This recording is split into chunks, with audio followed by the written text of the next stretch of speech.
That major breaking news from Capitol Hill. House Speaker Nancy Pelosi, you see her there just moments ago, announcing that she has ordered the House to draft articles of impeachment against President Trump. I want to go straight to our senior congressional correspondent, Mary Bruce on Capitol Hill. Good morning, Mary.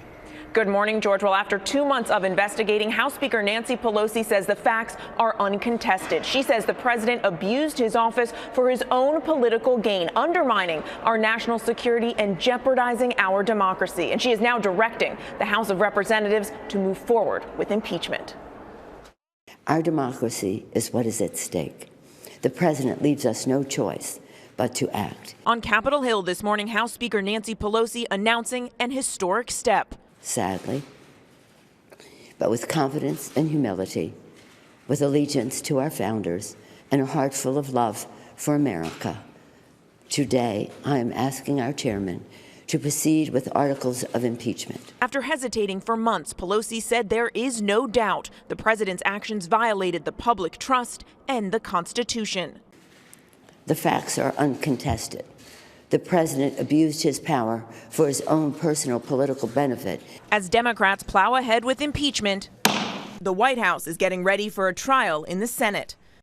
A top White House official says President Trump is demanding an aggressive defense with live witnesses. Senate Republicans huddling on the Hill Wednesday as over in the House, a new phase of the impeachment inquiry began with a new partisan clash. If what we're talking about is not impeachable, then nothing is impeachable. This is not how you impeach an American president. During 6.5 hours of testimony, legal scholars invited by Democrats said the president abused his office for his own political gain and should be impeached. President Trump's conduct, as described in the testimony and evidence, clearly constitutes impeachable high crimes and misdemeanors under the Constitution. Stanford law professor Pamela Karlan asked the committee to imagine living in a state devastated by a hurricane and in need of federal aid. What would you think if that president said, I would like you to do us a favor. I'll meet with you and I'll send the disaster relief once you brand my opponent a criminal.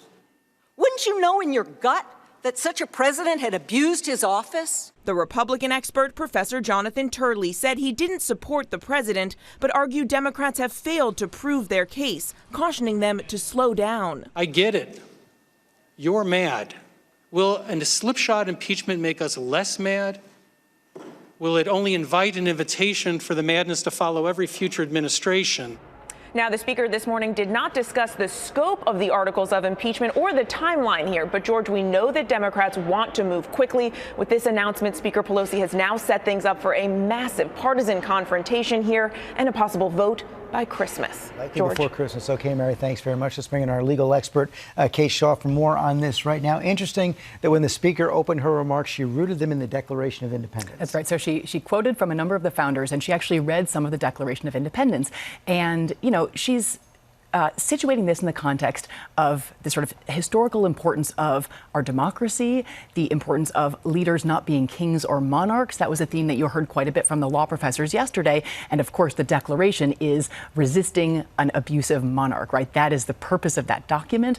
And it lists a number of offenses that are charged against the monarch. So she is, you know, creating this, making clear this is a moment of very historical significance. And she used the phrase abuse of power some 3 times, which will make clearly that will be one article of impeachment. She didn't get into any detail on the obstruction or how far they're going to go. That's right. I mean, you know, she seemed to me to be using pretty broad language, so she very much, I think, left open the possibility that, as we saw yesterday in the hearing, the articles might encompass not just the Ukraine affair, but also the 2016 Russian interference, the Mueller investigation, the obstruction of that investigation, because sort of abuse of power, abuse of office, interference with elections, solicitation of foreign assistance, those are kind of the themes that she returned to, and you can imagine articles that identify those themes and particular episodes, both around 2016 and around the Ukraine affair and 2020. Also didn't give any hints on the timeline, as Mary just said right there. And we did hear from Jonathan Turley, a Republican witness yesterday, who said Democrats should wait. They need the testimony of people like Secretary of State Mike Pompeo,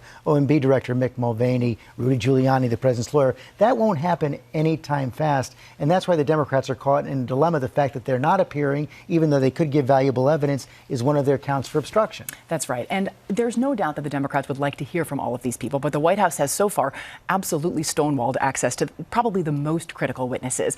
So I think that the Democrats have said, rather than try to litigate this in the courts, we're going to just build an obstruction article, obstruction of Congress. You have prevented us from doing a thorough investigation, and that's a separate impeachable act. You know, some of the stuff is still playing out in the courts, so it is possible the Democrats can build an impeachment article and still pursue some of this testimony. In theory, unlikely but possible, some of it could materialize, perhaps even in time for a Senate trial. Right, and then you would need probably 51 votes in the Senate to approve any new witness. And the Democrats don't have that, but it seems at least conceivable they could attract a couple of Republican supporters just to hear from some additional people. Maybe the president's team would even support that. You know, it's a little bit hard to see that happening, but I think things are very much kind of dynamic and fluid in the Senate. No question about it. Kate Shaw, thanks very much.